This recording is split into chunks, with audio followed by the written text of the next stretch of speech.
Here's your news for September 26, 2019. We're starting off with some news from Stone Cold Steve Austin today, as the former world champion has had many appearances in WWE in 2019. Austin was the main attraction at Raw Reunion in July and appeared on the red brand in Madison Square Garden, with many wondering whether this could all be leading to an in-ring return. Speaking on his podcast, Austin said he gets asked that question a lot, saying, "And I tell them, man, I say, it's a tough thing to think about. Physically, would I be able to have one more match? Yes, most definitely, and I could make it to that match without being injured. Although the risks are always there, just because I think of all the surgeries I had, where I had the spinal stenosis and getting that bone spur taken off my spinal cord, I'm in a good place. Nerves are feeling a lot better than they used to." Austin is one of a small handful of legends who have remained retired after hanging up their boots, though there's always the demand for more than just the occasional stunner from the bionic redneck. With the company's Saudi Arabia shows seeing legends like The Undertaker, Goldberg, and even Shawn Michaels returning to the ring, could Austin lace up his boots 16 years after his last match? Only time will tell. Though we don't know if Austin will wrestle again, we can report that the former champion will be on SmackDown's launch on Fox next week on October 4th. Austin will join some of the all-time greats including Mick Foley, Hulk Hogan, and Kurt Angle, though it's The Rock, arguably Austin's greatest rival, who remains a mystery. As Age is reporting that though the WWE is keeping a lot of appearances a secret, fans should keep their eyes peeled for the Great One, who could use the 20th anniversary show to promote his upcoming film, Jungle Cruise. With the SmackDown name itself coming from The Rock, it'd be great to see him there, though he is a busy man, and couldn't even commit to his upcoming UFC 244 appearance until the date got closer.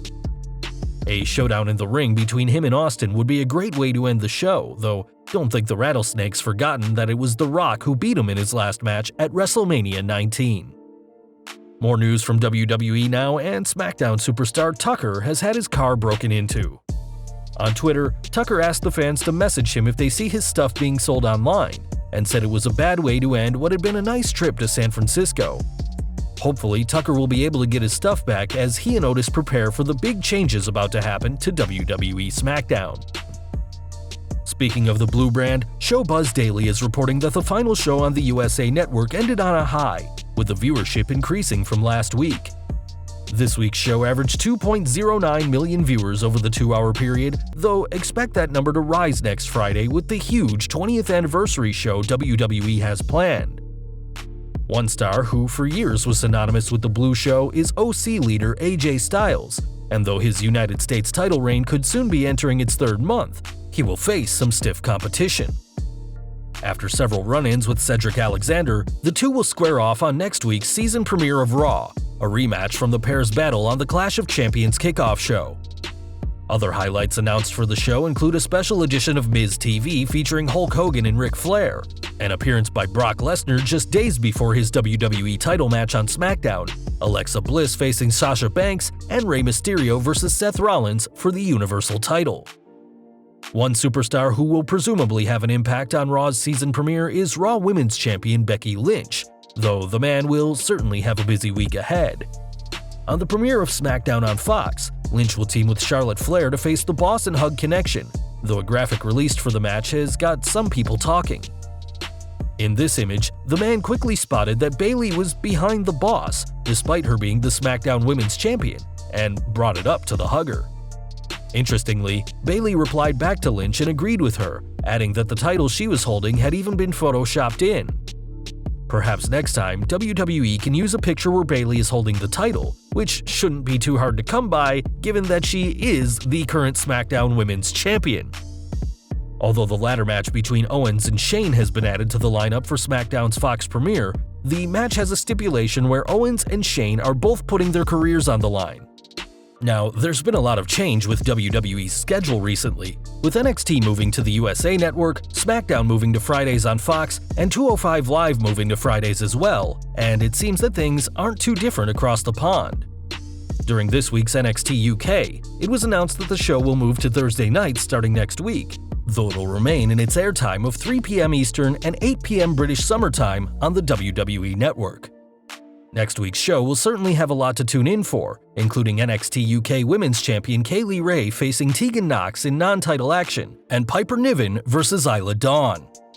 Next week will also be the first time NXT airs live on the USA Network for its full 2 hours, as due to the network airing the final 2 episodes of Suits, the past 2 episodes of NXT have been split over the USA and WWE networks. More NXT news now, as Sportsnet 360 has confirmed that there will also be a 1-hour version of NXT airing on Friday nights in Canada. This 1-hour edition of the developmental brand will be edited to show the best parts of the weekly broadcast, and leaves Canadian fans a 4.5-hour block of WWE programming. Starting from 6:30 p.m. Eastern, fans can tune into Afterburn, followed by NXT, Friday Night Smackdown, and finally, Main Event.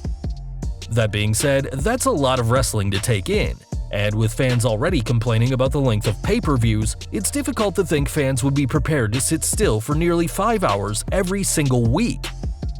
Over to AEW now, and the company's new weekly TV show, AEW Dynamite, will air weekly on Fight TV. In a press release, the broadcaster said that the show will be available for $2.99 an episode for viewers outside North America.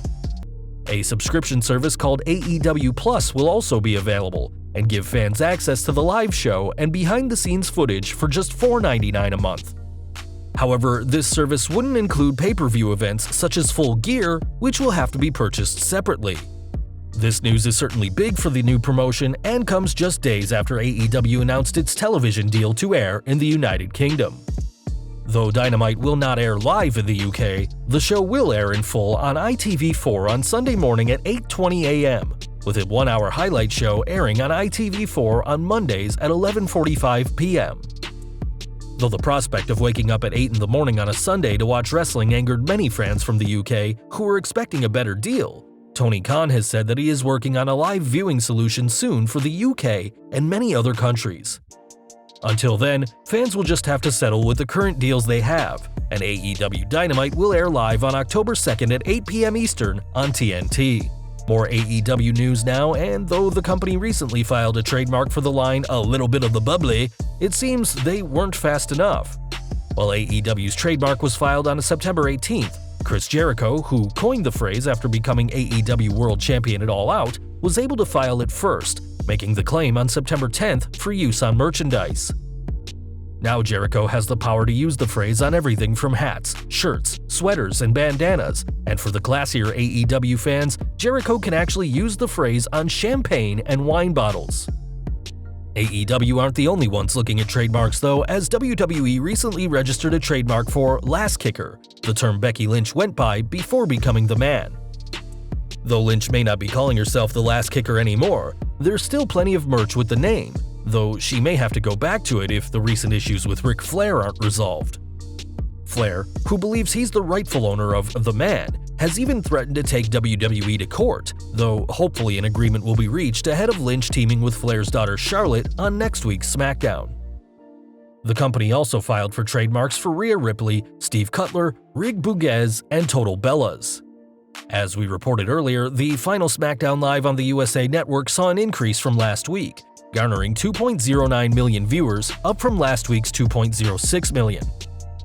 This 2.09 is a solid average for SmackDown in 2019, with the 2.39 million viewers for the March 27th show being the highest, and the 1.82 million for the May 14th episode being the lowest.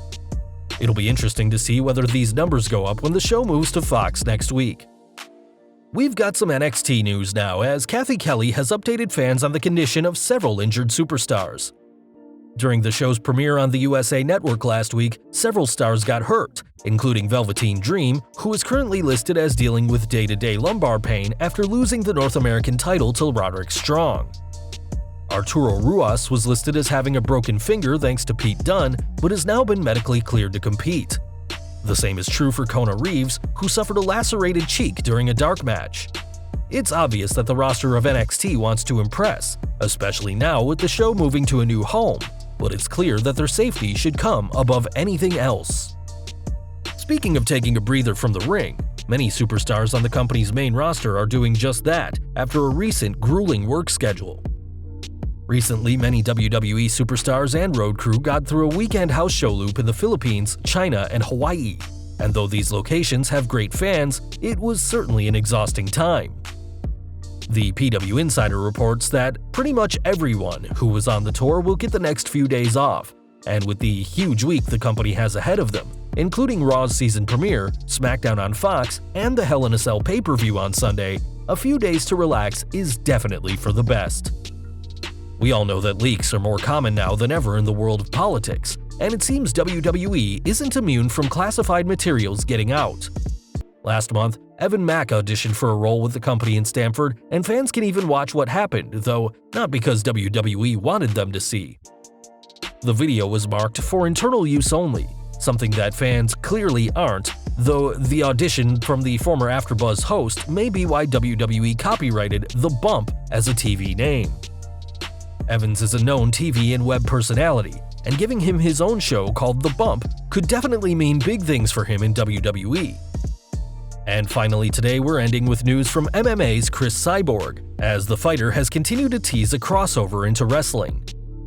Cyborg recently visited the WWE Performance Center, and though she said she is interested in both WWE and AEW, it seems she has one woman on her mind. In a tweet, Cyborg simply stated, "2020 Lacey Evans, 2020, indicating that she may be joining WWE next year to face the sassy Southern Belle. In response, Evans said, "Waiting on you, sweetheart," before calling the fighter #nothing but a nasty. We'll have to see if Cris Cyborg ever ends up in WWE, but it seems like she might already have an opponent for her if she makes the jump to the McMahon-led promotion. Finally, we have the NXT results, guys. Keith Lee defeated Dominik Dijakovic, Dakota Kai defeated Tainara Conti, Matt Riddle defeated Killian Dane and earned a NXT title shot against Adam Cole on the October 2nd NXT, Rhea Ripley defeated Kaden Carter, Oney Lorcan and Danny Burch defeated Chase Parker and Matt Martell, Cameron Grimes defeated Raul Mendoza, and Kushida, Tyler Breeze, and Fandango defeated Marcel Barthel, Fabian Archer, and Alexander Wolf.